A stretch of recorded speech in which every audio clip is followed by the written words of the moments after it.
नमस्कार दोस्तों, स्वागत है आपका आज की बेहद बड़ी और ताजा खबरों की इस वीडियो में। दोस्तों आज की इस वीडियो में जानेंगे आज की महत्वपूर्ण और ताजा खबरों के बारे में।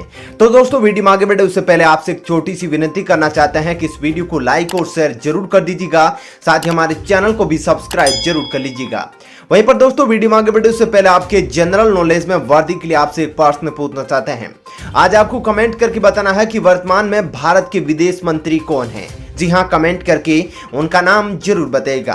तो चलिए बिना देरी किए शुरू करते हैं आज की खबरों के कारवा को। पहली खबर, भारत में कोरोना की दूसरी लहर का संकट अभी भी बरकरार है। हर दिन 40,000 से ज्यादा कोरोना मामले सामने आ रहे हैं। बता दूं कि गुरुवार सुबह स्वास्थ्य मंत्रालय की ओर से जारी ताजा आंकड़ों के अनुसार पिछले 24 घंटों के दौरान 42,982 नए कोरोना मामले सामने आए और 533 संक्रमितों की जान चली गई।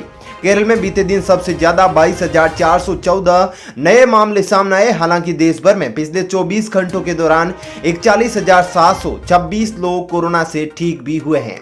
चलिए दोस्तों जानते हैं अगली खबर। मोदी सरकार का बड़ा ऐलान, आयुष्मान भारत योजना के तहत बच्चों को मिलेगा 5 लाख तक का फ्री स्वास्थ्य बीमा। जी हां दोस्तों, मोदी सरकार ने कोरोना से प्रभावित बच्चों के लिए फ्री हेल्थ इंश्योरेंस का ऐलान किया है।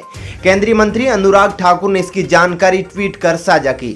इस जानकारी के मुताबिक जिन बच्चों ने अपने माता पिता या अभिभावकों को कोरोना के चलते खो दिया है, उन्हें आयुष्मान भारत योजना के तहत 5 लाख रुपए तक का मुफ्त स्वास्थ्य बीमा सरकार की ओर से उपलब्ध करवाया जाएगा।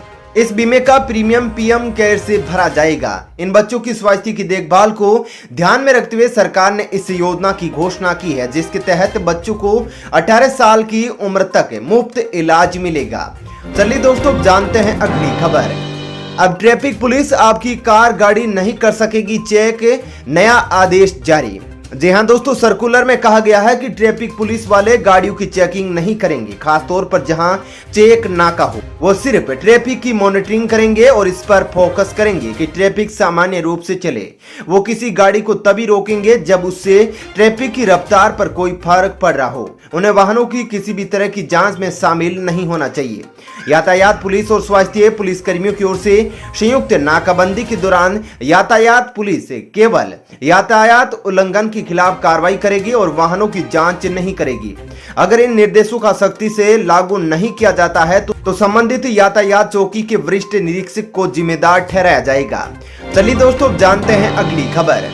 अगर आप भी बेच रहे हैं पुराने नोट या सिक्के तो हो जाइए सावधान, आरबीआई ने जारी कर दिया है अलर्ट। जी हां दोस्तों, भारतीय रिजर्व बैंक ने लोगों को पुराने सिक्के या नोट की खरीदी या बिक्री को लेकर एक जरूरी अलर्ट जारी किया है। आगाह करते हुए कहा कि कुछ धोखाधड़ी करने वाले कुछ तत्व ऑनलाइन ऑफलाइन प्लेटफॉर्म पर पुराने बैंक नोट और सिक्कों की बिक्री के लिए केंद्रीय बैंक के नाम का और लोगों का इस्तेमाल कर रहे हैं। दरअसल पिछले कुछ दिनों से पुराने सिक्के व नोट की खरीदी व बिक्री को लेकर कई खबरें सामने आ रही है, जिसके चलते आरबीआई ने यह अलर्ट जारी किया है। रिजर्व बैंक ने अपने बयान में स्पष्ट किया है कि वे इस तरह की किसी भी गतिविधि में शामिल नहीं है और इस तरह के ट्रांजैक्शन के लिए किसी से कोई शुल्क या कमीशन नहीं मांगेगा। चलिए दोस्तों जानते हैं अगली खबर। 4,000 करोड़ के IAM पूंजी घोटाले में ईडी की बड़ी कार्रवाई, जगह जगह की छापेमारी। जी हां दोस्तों, प्रवर्तन निदेशालय ने कर्नाटक के पूर्व मंत्री आर रोशन बेग और कांग्रेस के एक विधायक के खिलाफ बृहस्पतिवार को छापेमारी की है। अधिकारियों ने बताया कि 4,000 करोड़ रुपए के IMA पूंजी घोटाले में धन शोधन की जांच के सिलसिले में यह छापेमारी की गई है। चलिए दोस्तों जानते हैं अगली खबर। मोदी सरकार पर बरसे राहुल गांधी, पूछे तीखे सवाल। जी हां दोस्तों, भारतीय युवा कांग्रेस की ओर से तेल की बढ़ती कीमतों और पेगासस जासूसी कांड के खिलाफ दिल्ली में विरोध प्रदर्शन किया गया। राहुल गांधी ने लोगों को संबोधित करते हुए केंद्र की नरेंद्र मोदी सरकार पर जमकर निशाना साधा। राहुल गांधी ने कहा कि प्रधानमंत्री नरेंद्र मोदी रोजगार पर एक शब्द नहीं बोलते हैं। पिछले 7 सालों में 12 करोड़ युवाओं को नौकरी मिली, जबकि उन्होंने वादा किया था उन्होंने करोड़ों युवाओं का रोजगार चुराया है, ऐसा राहुल गांधी ने मोदी सरकार पर आरोप लगाया है। चलिए दोस्तों जानते हैं अगली खबर। भारत ने हॉकी में 41 साल बाद रचा इतिहास, पीएम मोदी ने भी की तारीफ। जी हां दोस्तों, टोक्यो ओलंपिक 2020 में गुरुवार को भारत और जर्मनी के बीच हुए कांस्य पदक मुकाबले में भारत ने जर्मनी को 5-4 से हराया और 41 साल का भारत का हॉकी में मेडल का सूखा खत्म किया। प्रधानमंत्री नरेंद्र मोदी ने भारतीय हॉकी टीम की शानदार जीत पर बधाई दी है। वहीं पर वहीं पर राष्ट्रपति रामनाथ कोविंद ने भी हमारी पुरुष टीम के 41 साल बाद हॉकी में ओलंपिक के पदक जीतने के लिए बधाई दी है। चलिए दोस्तों, अब जानते हैं अगली खबर। लव जिहाद पर मुस्लिम लॉ बोर्ड का बड़ा बयान, मुस्लिम युवकों के लिए जारी की यह अपील। जी हां दोस्तों, all India Muslim personal law board ने लव जिहाद के खिलाफ उत्तर दिया है। बोर्ड ने मुस्लिम नौजवानों के लिए मुस्लिम समुदाय में ही शादी करने की अपील जारी की है। बोर्ड के एक्टिंग जनरल सेक्रेटरी मौलाना खालिद सैफुल्लाह रहमानी ने बुधवार की संबंध में एक प्रेस नोटिस जारी किया था, जिसमें मुस्लिम नौजवानों, आलिमों और मुस्लिम बच्चों के लिए माँ बाप के लिए एक अपील जारी की गई है। बोर्ड का कहना है कि मुस्लिम लड़के लड़कियों का गैर मुस्लिम से शादी करना धार्मिक रूप से गलत है। शरीयत के मुताबिक ऐसी शादी को इस्लाम स्वीकार नहीं करता है। चलिए दोस्तों, जानते हैं अगली खबर। हनी सिंह की पत्नी का बड़ा आरोप, इंसाफ के लिए अदालत पहुंची उनकी वाइफ। जी हां दोस्तों, सिंह की पत्नी शालिनी ने ससुर पर बड़ा आरोप लगाया है और कहा है कि शराब के नशे में कपड़े बदलते वक्त कमरे में घुस गए थे और सीने पर हाथ फेरने लगे थे। महिलाओं की सुरक्षा अधिनियम के तहत 20 करोड़ रुपए की मुआवजे की उन्होंने मांग की है। पंजाबी गायक और अभिनेता यो हनी सिंह की पत्नी ने उनके और उनके परिवार के खिलाफ घरेलू हिंसा रोकथाम के कानून के तहत अदालत में याचिका दाखिल कर उन पर प्रताड़ित करने का आरोप लगाया है। चलिए दोस्तों, जानते हैं अगली खबर। जम्मू कश्मीर में अनुच्छेद 370 के खात्मे के 2 साल पूरे। श्रीनगर में अब भी ज्यादातर दुकानें बंद, लेकिन स्थिति शांतिपूर्ण। जी हां दोस्तों, जम्मू कश्मीर का विशेष दर्जा खत्म किए जाने की दूसरी वर्षगांठ पर गुरुवार को श्रीनगर में ज्यादातर दुकानें बंद रही और स्थिति शांतिपूर्ण है। अधिकारियों ने इस बात की जानकारी देते हुए कहा कि शहर के लाल चौक, सिटी सेंटर समेत कई इलाकों में दुकानें बंद थी, लेकिन दक्षिणी कश्मीर के अनंतनाग जिले और बडगाम, गांदेरबल और कुपवाड़ा के इलाकों में दुकानें खुली थी। चलिए दोस्तों, जानते हैं अगली खबर। जम्मू कश्मीर के विशेष दर्जे खत्म होने की दूसरी वर्षगांठ पर गुपकर गठबंधन की अहम बैठक।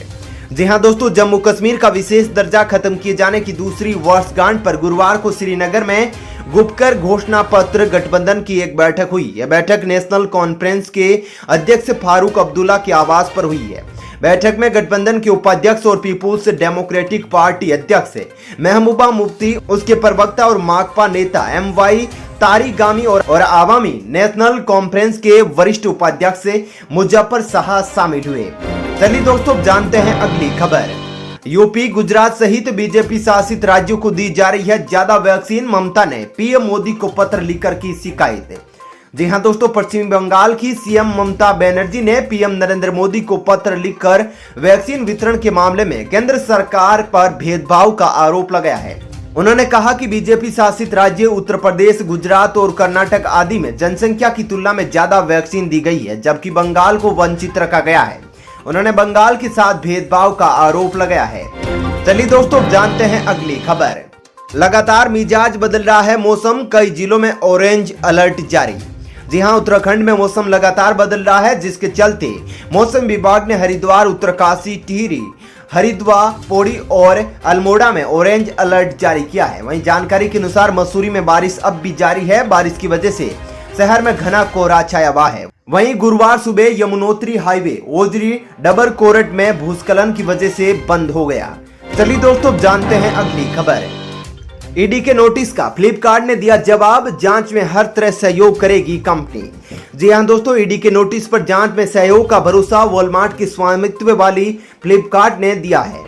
कंपनी प्रत्यक्ष विदेशी निवेश नियमों सहित भारतीय कानूनों को अनुपालना करती है और फेमा के कथित उल्लंघन को लेकर भेजे गए नोटिस पर प्रवर्तन निदेशालय के साथ सहयोग करेगी। आधिकारिक सूत्रों ने बृहस्पतिवार को कहा कि प्रवर्तन निदेशालय ने फ्लिपकार्ट और उसके प्रवर्तकों को विदेशी मुद्रा कानून के तहत कथित उल्लंघन के लिए 10,600 करोड़ रुपए का कारण बताओ नोटिस जारी किया है। चलिए दोस्तों, जानते हैं अगली खबर। मुश्किल वक्त में अफगानिस्तान की मदद करेगा भारत, बनाई यह रणनीति। जी हां दोस्तों, संयुक्त राष्ट्र सुरक्षा परिषद की एक बैठक में अफगानिस्तान में बढ़ती हिंसा को लेकर बातचीत की जाएगी। इस बैठक की अध्यक्षता भारत करेगा। एक दिन पहले ही अफगान विदेश मंत्री ने भारतीय विदेश मंत्री एस जयशंकर से बात की थी।